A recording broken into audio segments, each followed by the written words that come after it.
আসসালামু আলাইকুম সম্মানিত দর্শক শ্রোতা, আমরা এখন রয়েছি হিটু শেখের বাড়িতে, যে বাড়িটি ভেঙে চুরে তস নস কুড়িয়ে ঘুরিয়ে দিয়েছে। দর্শক, এই যে হিটু শেখের মা দেখতে পাচ্ছি, বৃষ্টি পড়ছে, আপনারা দেখতে পাচ্ছেন। এই যে আমরা একটু দেখাই, বৃষ্টি পড়ছে টাপুর টুপুর। যাই হোক দর্শক শ্রোতা, আমরা একটু কথা বলবো খালাম্মার সাথে। খালাম্মা, এই যে লাকড়ি দিয়ে কি করবেন?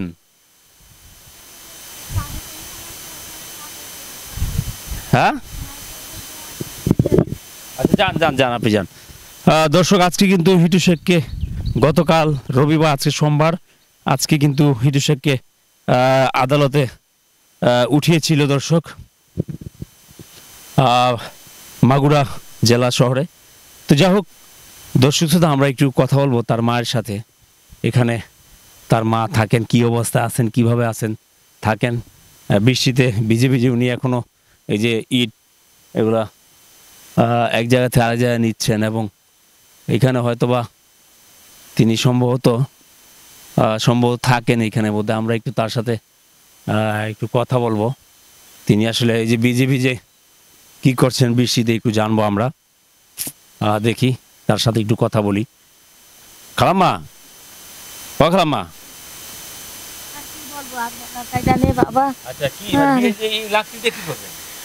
ওই যে বাথরুমের সারি ভেঙে ফেলাইছে, ওর পর দিয়ে কাগজ দেবো, না তো যে গ্যাস উঠতেছে তাইটি। ওই যে ওই বাথরুমে, হ্যাঁ, কলা গাছের পাতা দিয়া জি দেবো, দিয়ে খাওয়ার পরে কাগজ দেবো, ঢাকে দেবো, তারপরে তার গ্যাস একটু কম উঠবে, তাছাড়া তো কোনো পথ নেই বাবা। আপনি কি করবো, আমার কি লোক আছে যে আমার তা করিয়ে দেবে? আমার কি লোক আছে? আমার লোক তো সবই চলে গেছে, আর এখন আমি একা, না করে তো উপায় নেই, আমার তো করতে হবে, আমার থাকতে লাগলে করা লাগবে না আস্তে আস্তে, তাছাড়া কোনো পথ নেই আমার।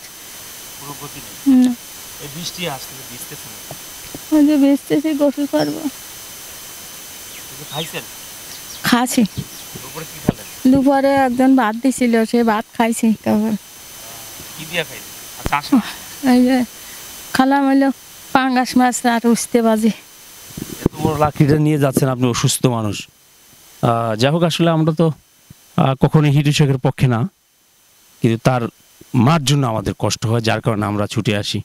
একটা বৃদ্ধ মা সন্তানের এই কারণে আজকে এই করুণ জীবন যাপন করছেন, করুণ জীবনের সম্মুখীন মা।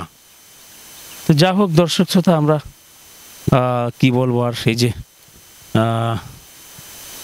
এটা বোধহয় পায়খানা, না পায়খানা মেরামত করছেন হিটু শেখের মা নিজেই।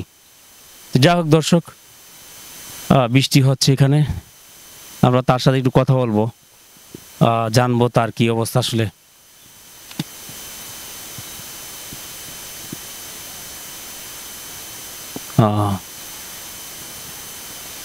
দর্শক, এখানে আপনারা জানেন যে ঘটনাটি ঘটেছিল সেটি আসলে সবার অবগত, সবাই জানেন, কিন্তু আসলে বৃদ্ধ মা কোথায় যাবে, এটাই আসলে সবার প্রশ্ন। তো আমরা একটু খালাম্মার সাথে কথা, খালাম্মা একটু কথা বলি আপনার সাথে, চলে যাবে এখনই, আসেন একটু এদিকে আসেন। খালাম্মা, এই যে আপনাকে অনেক ক্লান্ত লাগছে।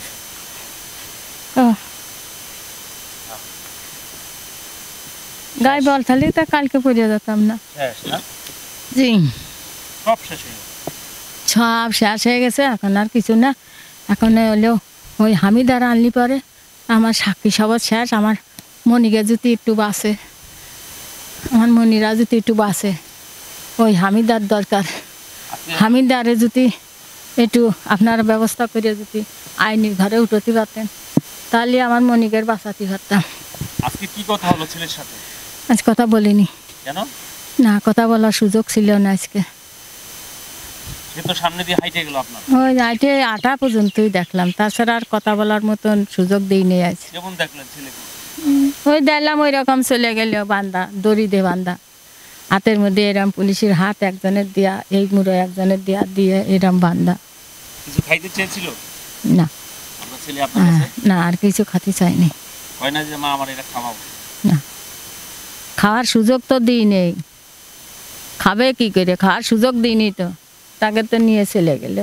ওই হাঁটার পথে যা বলতে দেখলাম। পারলেন না যে আমার ছেলেরা একটু খাওয়াবো, আদর করবো? না, বলা সেই সুযোগ নেই।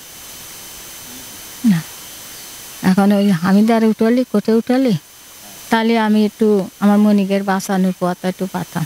তো আপনার ছেলে এবং নাতিরা বারবার বলতেছে যে তা বউ আনতে কাছে আমার ছেলে বললো যে বিটার বউ আনতে বললো।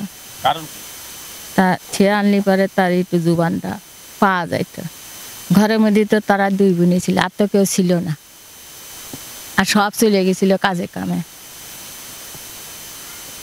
তারা তো সবাই কাজে কামে চলে গেছে, তারা তো সুযোগ আর আসি নেই কেউ বাড়ি। তারা দুই বোনই ছিল বাসায়। আমি কারেন্ট বিল দিতে চলে গেছি। আপনি হ্যাঁ, তাহলে কিভাবে করলো এটা? এটা কিভাবে কলিছে, কিভাবে হয়েছে না হয়েছে, এটা আমার বলার কায়দা নেই। আমি সকালে ভালো তা দিয়ে গেছি, সকালে আমি ভালো ভাত ডিম রান্না করে খাওয়াই থুয়ে গেছি। ডিম রান্না করেছি, সেই ভাত আমি ওখানে ডাইকে উঠোলাম, খাওয়ালাম। এই হামিদার বোনের উঠোয়ে খাওয়াইয়ে থুইয়া হামিদার বোন ওখানে হাত দিল, ধুইয়া তা আবার ঘরের মধ্যে গেল।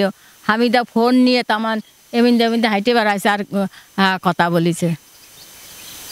হামিদা কার সাথে কথা বললো না বললো এটা আমার শুনি নেই আমি। সে তো বোনের কিছু কি করছে না করছে সে জানে, আর আমরা জানি না। আমার মনিরা সব কাজে কামে চলে গেছিল। আপনার ছেলেও ছেলেও ইটু শেখ ছিল না বাসায়? না, সে তো নিজে স্বীকার করে দিচ্ছে যে আমি এর জন্য দায়ী। সে হানে যদি মারির ঘাপানে যদি সে স্বীকার করে, মার তার কম দিনই, মারির জন্য তো কত সত্যি মিথ্যা অত বলে। আপনার ধারণা এটা? জি, কি চান এখন? এখন আমি মনিগেরে চাই, আর কিছু চাই না। ছেলেদের চান না? ছেলেরও চাই, যদি ছেলে অন্যায় করলে তো আইনির হাতে আছে, আইনি যা করে করবে না। মানে তিনটে সন্তান, যারা মনে করেন যে দূষিত না তারা তো বাড়ি আসবে। দূষিত যে না, যারা দূষিত না, দূষিত একজন হতে পারে, সবাই তো হতে পারে না। এই জন্যে ওই তিনজনের নির্দোষী যারা তাদের ছাড়া পাই আমি চাই, আর কিছু চাই না। বাকি দিন হ্যাঁ, ছেলের বউ নিয়ে কিছু বলবেন?